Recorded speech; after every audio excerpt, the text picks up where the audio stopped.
Hello दोस्तों, मैं आलोक sir पाठशाला आलोक सर में आप सभी विद्यार्थियों का स्वागत है। आज साइंस के दूसरे चैप्टर में हम लोग कार्बोहाइड्रेट की चर्चा करेंगे। देखा जाएगा तो कार्बन, हाइड्रोजन और ऑक्सीजन को एक संबंधे, दो संबंधे, एक के अनुपात में मिलाकर बनाए गए कार्बनिक पदार्थ को, कैसे पदार्थ को? कार्बनिक पदार्थ को कार्बोहाइड्रेट कहते हैं। तो कार्बन, हाइड्रोजन और ऑक्सीजन को एक संबंधी, दो संबंधी, एक के अनुपात में मिलाकर बनाए गए कार्बनिक पदार्थ को कार्बोहाइड्रेट कहते हैं। अब एक कार्बनिक पदार्थ है तो पर्यावरण का कैसा घटक होगा? तो पर्यावरण का ये जो है अजैविक घटक होगा। कैसा घटक होगा? अजैविक घटक। जितने भी कार्बनिक पदार्थ हैं वो पर्यावरण के अजैविक घटक हैं। अकार्बनिक पदार्थ भी पर्यावरण के अजैविक घटक हैं। अगली बात किया जाएगा तो कार्बोहाइड्रेट ऊर्जा का प्रमुख स्रोत है। क्या है? प्रमुख स्रोत है, या दूसरे शब्द में इसको हम कह सकते हैं कि प्राथमिक स्रोत है। क्या है? प्राथमिक स्रोत है। तीसरी जब अगली जो बात होगी तो कहा जाएगा कि कार्बोहाइड्रेट हमारे शरीर को, इसका कार्य क्या है? तो हमारे शरीर को ऊर्जा प्रदान करता है। ऊर्जा प्रदान करता है, करता है। अगली बात देखी जाएगी, कार्बोहाइड्रेट हमारे शरीर को, या कार्बोहाइड्रेट से हमारे शरीर को 50 से 75% ऊर्जा प्राप्त होती है। प्राप्त होती है। अगली बात, इसके स्रोत देख लिया जाए। कार्बोहाइड्रेट के कौन कौन से स्रोत हैं? तो गेहूं, चावल, मक्का, आलू, शलजम, रोटी, ये सब कार्बोहाइड्रेट के स्रोत हैं। शर्करा की बात किया जाए इसके स्रोत की, तो गन्ना, गाजर, चुकंदर, शहद, जैम, इसमें एक और कर लेंगे दूध। प्रमुख रूप से जब फलों की बात करेंगे तो कार्बोहाइड्रेट का जो स्रोत होगा, केला और आम। कैसा आम? पका हुआ आम। ये सब कार्बोहाइड्रेट के आपके क्या होंगे? स्रोत होंगे। अब कार्बोहाइड्रेट के कार्य की बात किया जाएगा कि कार्बोहाइड्रेट के क्या क्या कार्य हैं। तो पहला, शरीर को तुरंत ऊर्जा प्रदान करता है। शरीर को तुरंत ऊर्जा प्रदान करता है। दूसरा, विटामिन सी का निर्माण करता है। विटामिन सी का निर्माण करता है। करता है। तीसरे की बात किया जाएगा, ये न्यूक्लिक अम्ल का निर्माण करता है, न्यूक्लिक अम्ल का निर्माण करता है। ये क्या करता है? न्यूक्लिक अम्ल का निर्माण करता है। जैसे डीएनए, आरएनए, तो deoxy nucleic acid, ribose nucleic acid, तो ये न्यूक्लिक अम्ल का निर्माण करता है। चौथे की जब बात किया जाएगा तो जंतुओं के वाय कंकाल, वाय कंकाल माने बाहरी शरीर पर पाए जाने वाले कंकाल, जैसे बाल और नाखून, बाल और नाखून का निर्माण करता है, का निर्माण करता है। देख लिया जाएगा। तो इसके कार्य में पहला हो जाएगा कि ये शरीर को तुरंत ऊर्जा प्रदान करता है, कार्बोहाइड्रेट। दूसरा, विटामिन सी का निर्माण करता है। तीसरा, कि न्यूक्लिक अम्लों का निर्माण करता है। और चौथा हो जाएगा कि जंतुओं के वाय कंकाल, जैसे बाल और नाखून, बाल और नाखून का निर्माण करता है। अब आगे देखा जाएगा कार्बोहाइड्रेट के प्रकार, कार्बोहाइड्रेट के प्रकार।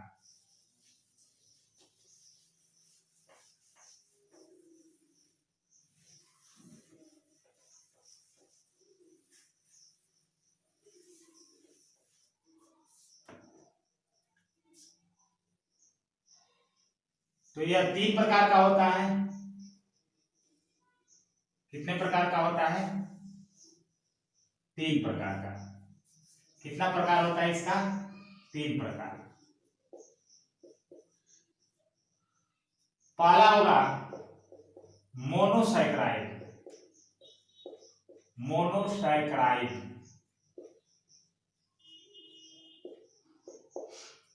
दूसरा होगा डाइसैकराइड,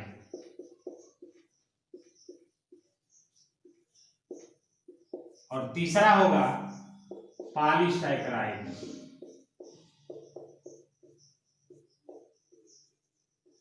पॉलीसैकराइड देखते हैं। तो मोनोसैकराइड के उदाहरण कौन कौन से आपके हो जाएंगे? तो ग्लूकोज होगा, ग्लाइकोज होगा, मैनोज होगा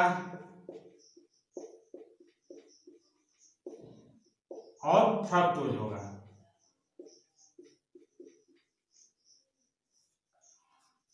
पॉलीसैकराइड के जब उदाहरण की बात किया जाएगा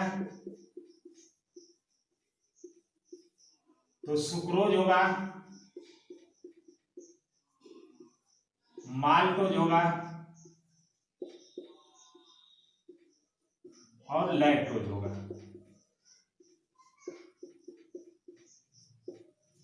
ठीक है। पॉलीसैकराइड की जब बात किया जाएगा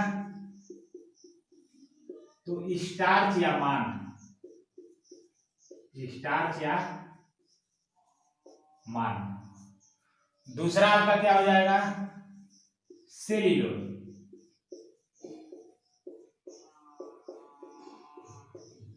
तीसरा आपका क्या हो जाएगा? काइटिन। चौथा आपका क्या हो जाएगा? तो ग्लाइकोजन,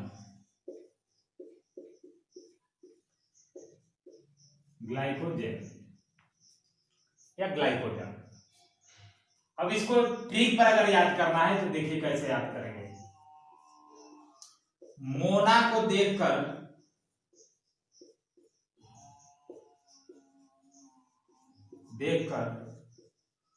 गूगल मन फटता है।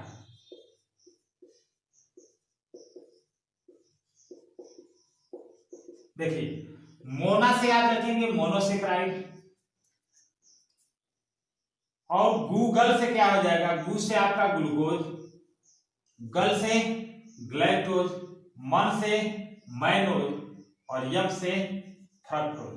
फड़कता से फ्रक्टोज। तो खाली अगर याद रखेंगे गूगल पर फड़कता है किसको देखकर, मोना को देखकर, तो मोनोसेक्राइड के आपके उदाहरण याद रहेंगे कि कौन कौन से मोनोसेक्राइड के उदाहरण हैं। इसके लिए ट्रिक देखेंगे, एक सिंपल सा ट्रिक है, सुमाला दीदी। क्या ट्रिक है? सुमाला दीदी। दीदी से हो जाएगा आपका डाइसेक्राइड, और सु से हो जाएगा आपका सुक्रोज, मा से हो जाएगा माल्टोज, और ल से हो जाएगा लैक्टोज। इसका भी देख लेंगे एक छोटा सा ट्रिक, SC² जी, कुछ नहीं करना है, SC शेड्यूल कास्ट और जी जनरल सामान्य वर्ग। तो शेड्यूल कास्ट का उदाहरण स्क्वायर प्लस सामान्य वर्ग जी, तो SC² जी से देखिए पहला देखते हैं, यस से स्टार्ट पॉलीसेक्राइड के उदाहरण, सी से सेल्यूलोज, C² लिखा हूं क्योंकि सी से दो नाम होंगे, फिर काइटिन, और फिर जी से ग्लाइकोजन। तो ये आपका पूरा जो है कार्बोहाइड्रेट का क्या रहा, प्रकार रहा। अब आगे देखा जाएगा, जब अब इन्हीं की आगे चर्चा कर देते हैं, क्या है मोनोसेक्राइड, डाइसेक्राइड। चलिए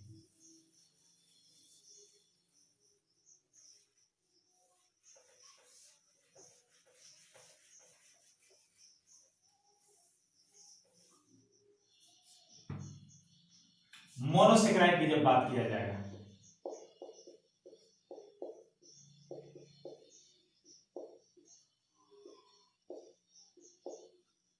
पहली इसकी बात हो जाएगी कि यह एक इकाई या अणु का बना है। इसके सामान्य सूत्र की जब बात कर लिया जाएगा, तो इसका सामान्य सूत्र क्या है डाइसेक्राइड का, तो CH2O और पूरे का यम, पूरे का क्या हो जाएगा, होल क्या हो जाएगा, यम। फिर अगली जब बात करेंगे तो कहेंगे, पहला हम चर्चा कर रहे हैं, यह सबसे सिंपल शुगर है, सबसे सरल शर्करा है।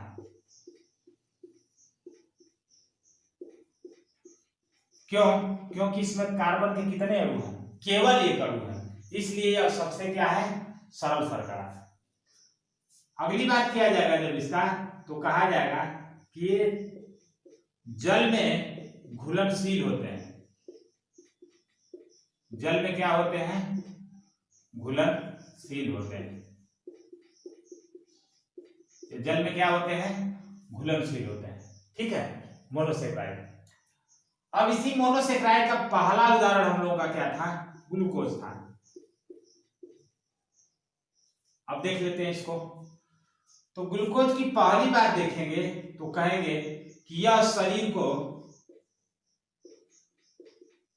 तुरंत ऊर्जा प्रदान करता है।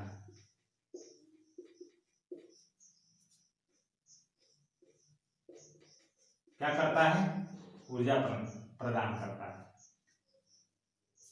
अगली बात, यह सबसे प्रमुख मोनोसेक्राइड है, यह सबसे प्रमुख मोनोसेक्राइड है, या ऐसे कह सकते हैं कि यह सबसे महत्वपूर्ण मोनोसेक्राइड है।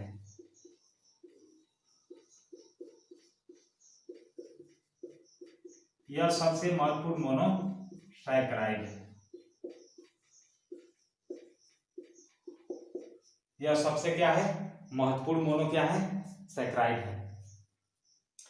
अगली बात किया जाएगा तो कह लेंगे कि यह अंगूर तथा शहद से प्राप्त होता है। किससे मिलता है, अंगूर और शहद से प्राप्त होता है। ठीक है, अगला जो है बहुत मोस्ट इंपॉर्टेंट है कि 1 ग्राम ग्लूकोज से हमको कितना कैलोरी ऊर्जा मिलती है, तो कह सकते हैं कि 4.2 K से किलो CH से कैलोरी ऊर्जा मिलती है, या दूसरे शब्द में हम कह सकते हैं, अगर जूल में पूछता है तो कहेंगे 17 केजी जूल प्रदान होता है। तो 1 ग्राम ग्लूकोज से हमको कितनी ऊर्जा मिलती है? तो 4.2 किलो कैलोरी, या जूल में पूछ रहा है तो कितना केजी?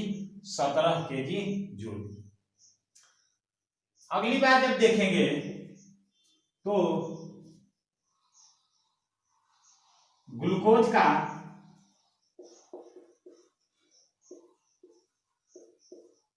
माइटोकॉन्ड्रिया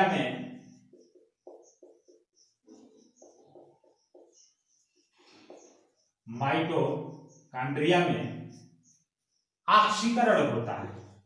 क्या होता है? ऑक्सीकरण होता है।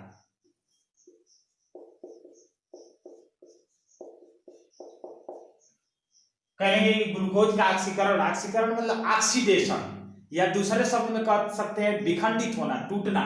तो कहाँ होता है? माइटोकॉन्ड्रिया। अब यहां से एक नोट देखेंगे, कोशिका का ऊर्जा घर या पावर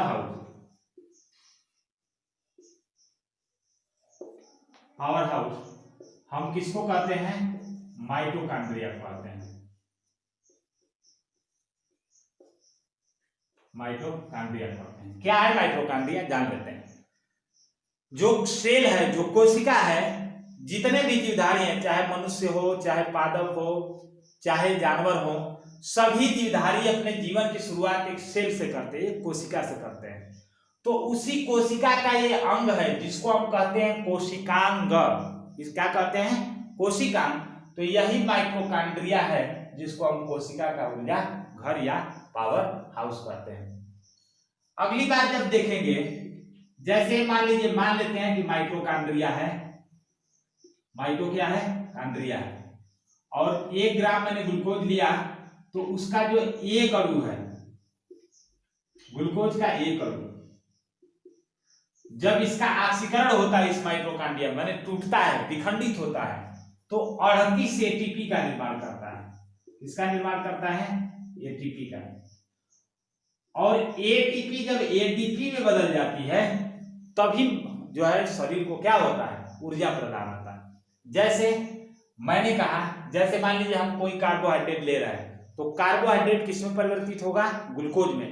अब जैसे ही ग्लूकोज में बदलता है तो ग्लूकोज का ऑक्सीकरण, ऑक्सीडेशन या टूटना या विखंडित होता है। ठीक है, कहां पे?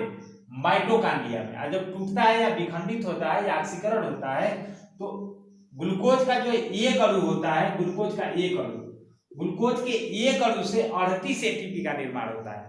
और एटीपी जब एडीपी में बदल जाती है तब जो है मानव शरीर को क्या होता है? ऊर्जा प्राप्त होती है। अब एटीपी क्या है? तो एटीपी का मतलब एडिनोसिन ट्राइफॉस्फेट, और एडीपी क्या है? तो कुछ नहीं करना है, डी से डाई जोड़ दीजिए, एडिनोसिन डाइफॉस्फेट। तो जब एटीपी एडीपी में बदलती है तब हमें क्या मिलता है? ऊर्जा प्रदान होता है। तो ऊर्जा का जो निर्माण होता है वो कहाँ होता है? और ऊर्जा जो निर्मित होती है वो कहाँ हो रही है? माइटोकॉन्ड्रिया में। तो जहां ऊर्जा बने इसीलिए ऊर्जा घर या उसको पावर हाउस। जैसे हम आगे जब बात करेंगे तो कहते हैं ना कि विद्युत जहां बनती है उसको विद्युत घर, उसी प्रकार। अब अगली बात देखते हैं कि यदि मानव शरीर में ग्लूकोज क्या हो जाए? अत्यधिक हो जाए। ग्लूकोज क्या हो जाए? मानव शरीर में अत्यधिक हो जाए, मैक्सिमम हो जाए, तो ग्लाइकोजेन का निर्माण होता है। किसका निर्माण होता है? ग्लाइकोजेन का निर्माण होता है। और ये शरीर में ग्लूकोज की मात्रा का अधिक होना और ग्लाइकोजन का निर्माण होना, इस क्रिया को हम क्या कहते हैं? तो ग्लाइकोजेनेसिस कहते हैं। क्या कहते हैं? ग्लाइकोजेनेसिस कहते हैं। ग्लाइकोजेनेसिस क्या कहते हैं? सिस कहते हैं। मतलब कि आपने ज्यादा जो है गन्ने का रस पी लिया, तो जब गन्ने का रस हम पिएंगे तो ग्लूकोज मिलेगी, कार्बोहाइड्रेट का स्रोत है, तो कार्बोहाइड्रेट से जब हमको ग्लूकोज मिलेगी, और ग्लूकोज जब हमारे शरीर में अत्यधिक होगा तो किसका निर्माण होगा? ग्लाइकोजेन का। और ग्लाइकोजन का निर्माण होगा तो उसी प्रक्रिया को हम क्या कहते हैं, ग्लाइकोजेनेसिस कहते हैं। तो ये मोनोसेक्राइड का पहला उदाहरण है आपका कौन सा, ग्लूकोज। ठीक है, आगे देखते हैं दूसरा उदाहरण।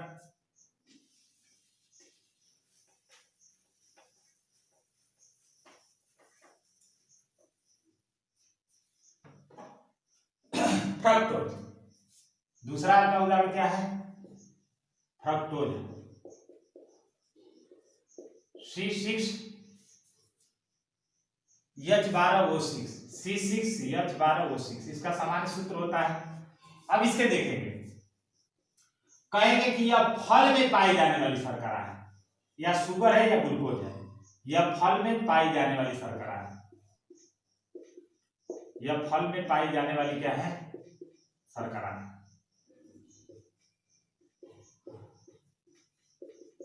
यह फल में पाई जाने वाली शर्करा है। दूसरी बात कि यह सबसे मीठी शर्करा है, यह सबसे क्या है, मीठी शर्करा है। कहेगा कि फल में पाई जाने वाली शर्करा, तो फ से फल, तो फ से आपका क्या हो जाएगा, फ्रक्टोज, या शुगर या ग्लूकोज।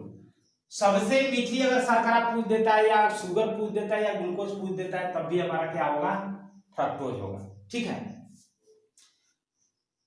अब अगली बात जब देखेंगे तो इसमें क्या होगा कि यह हमारे शरीर में पहुंचते ही, यह हमारे शरीर में पहुंचते ही ग्लाइकोजन का निर्माण करती है।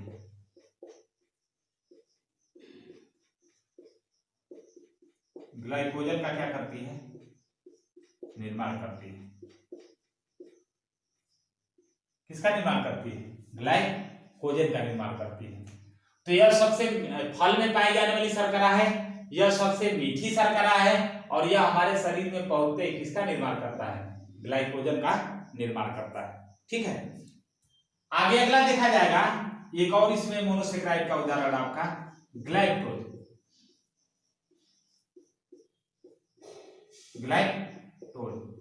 तो इसको हम कह लेंगे कि यह दूध में पाई जाने वाली शर्करा है, यह दूध में क्या की जाती है, पाई जाने वाली शर्करा है।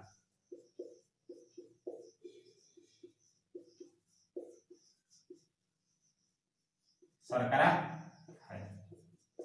ठीक है, क्योंकि आगे हम लोग पढ़ेंगे तो एक लैक्टोज है, वो भी दूध में पाया जाता है। तो जो लैक्टोज का निर्माण होता है वो ग्लूकोज और प्लस ग्लाइकोज से ही होता है। तो इसका मतलब कि दूध में जब लैक्टोज पाया जा रहा है तो मिश्रण है वो ग्लाइकोज का, तो ग्लाइकोज कहीं ना कहीं कहाँ पाया जाएगा, दूध में पाया जाएगा।